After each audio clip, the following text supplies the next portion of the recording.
PV Narasimha Rao आधुनिक भारत के सबसे प्रभावशाली लेकिन लंबे समय तक कम आंके गए नेताओं में से एक थे। एक साधारण ग्रामीण पृष्ठभूमि में से उठकर देश के प्रधानमंत्री पद तक पहुंचना अपने आप में असाधारण था, लेकिन उनसे भी अधिक महत्वपूर्ण था कि जिसमें उन्होंने नेतृत्व किया। 1990 के दशक की शुरुआत में भारत गहरे आर्थिक संकट, बदलती वैश्विक राजनीति और अंदरूनी राजनीतिक अस्थिरता से गूंज रहा था। ऐसे समय में राव ने शांत, व्यवहारिक और दूरदर्शी नेतृत्व दिया जिसने भारत की दिशा ही बदल दी। उनका जन्म 1921 में आज के आंध्र प्रदेश के एक गांव में हुआ। बचपन से ही वे पढ़ाई में तेज थे और भाषाओं, साहित्य तथा दर्शन में गहरी रुचि रखते थे। उन्होंने कानून की पढ़ाई की और आगे चलकर कई भारतीय व विदेशी भाषाओं पर अधिकार हासिल किया।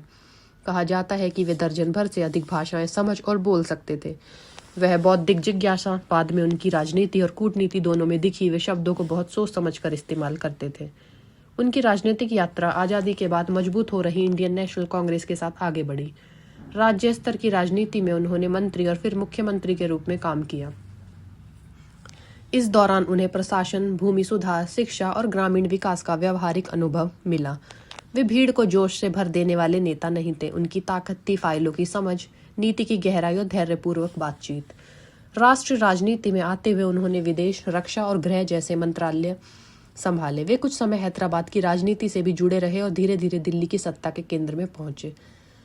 लंबे समय तक उन्हें पार्टी का विद्वान, रणनीतिकार के रूप में देखा गया, ऐसे व्यक्ति के रूप में जो भाषण कम और काम ज्यादा करता है। बहुत कम लोगों ने सोचा था कि वे कभी प्रधानमंत्री बनेंगे। 1991 में परिस्थितियां अचानक बदल गईं। राजीव गांधी की हत्या के बाद देश और पार्टी दोनों सदमे में थी। उसी समय इंडिया गंभीर आर्थिक संकट से गुजर रहा था। विदेशी मुद्रा भंडार बेहद कम था और देश के पास आयात चुकाने तक के पैसे नहीं बचे थे। ऐसे मुश्किल समय में नरसिम्हा राव को समझौता उम्मीदवार के रूप में प्रधानमंत्री बनाया गया। कई लोगों को लगा कि बस अस्थायी नेता होंगे, लेकिन यहीं से उनकी असली भूमिका शुरू हुई। प्रधानमंत्री बनते ही उन्होंने अर्थव्यवस्था को संभालने को सर्वोच्च प्राथमिकता दी। उन्होंने मनमोहन सिंह को वित्त मंत्री बनाया और उन्हें व्यापक आर्थिक सुधार लागू करने की राजनीतिक छूट दी। इन सुधारों में रुपए का अवमूलन, आयात नियंत्रण में कमी, लाइसेंस राज को ढीला करना, निजी क्षेत्र को प्रोत्साहन और विदेशी निवेश के लिए दरवाजे खोलना शामिल था। International monetary fund and world bank जैसी संस्थाओं में सहयोग करके अर्थव्यवस्था को स्थिर किया गया।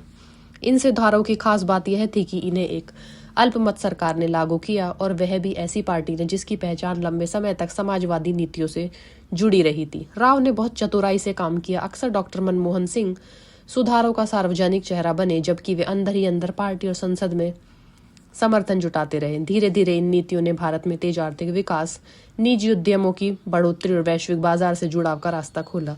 आज आईटी का सेवा क्षेत्र की जो ताकत दिखती है, उसकी नींव उसी दौरान पड़ी। विदेश नीति में भी उन्होंने अपना बड़ा बदलाव किया। शीत युद्ध खत्म हो रहा था और सोवियत यूनियन का विघटन हो चुका था, जो पहले भारत का प्रमुख साझेदार था। ऐसे में राव ने नए संबंध बनाने पर जोर दिया। उन्होंने यूनाइटेड स्टेट्स से रिश्ते सुधारने, इजराइल से पूर्ण राजनयिक संबंध स्थापित करने और एशिया की ओर लुक ईस्ट नीति बढ़ाने में भूमिका निभाई। चाइना और पाकिस्तान के साथ भी उन्होंने व्यवहारिक संवाद की कोशिश की। साथ ही ब्राजील और साउथ अफ्रीका जैसे देशों के साथ सहयोग बढ़ाया। हालांकि उनका कार्यकाल विवादों से मुक्त नहीं था। 1992 में बाबरी मस्जिद का ढांचा अयोध्या में गिराया गया, जिसके बाद देश भर में सांप्रदायिक दंगे भड़क उठे। आलोचकों ने कहा कि केंद्र सरकार और स्वयं राव ने समय पर सख्त कदम नहीं उठाए। उनके समर्थकों का तर्क था कि कानूनी और संघीय ढांचे की सीमाएं थी। फिर भी इस घटना ने उनकी छवि और विरासत पर गहरा प्रभाव डाला। पार्टी के अंदर की उन्हें चुनौतियां मिली। समय के साथ कांग्रेस की कमान सोनिया गांधी के हाथों में आई और पार्टी की आंतरिक राजनीति बदल गई। कई विश्लेषकों का मानना है कि नरसिम्हा राव को उन्हीं की पार्टी में वह सम्मान लंबे समय तक नहीं मिला जिसके वे हकदार थे, खासकर आर्थिक सुधारों के संदर्भ में। राजनीति के अलावा उनका बौद्धिक जीवन भी समृद्ध था। उन्होंने लेखन और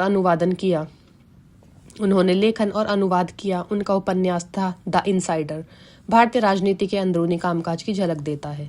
यह दिखाता है कि वह केवल राजनेता नहीं बल्कि चिंतक और लेखक भी थे। वह बहुत कम प्रधानमंत्री ऐसे हुए हैं जिन्होंने साहित्य में भी गंभीर योगदान दिया हो। उनकी कार्यशैली शांत और रणनीतिक थी। वे भाषणों से भी अधिक फाइलों और तथ्यों पर भरोसा करते थे। वे जानते थे कि कम बोलना है और कब चुप रहना ज्यादा असरदार है।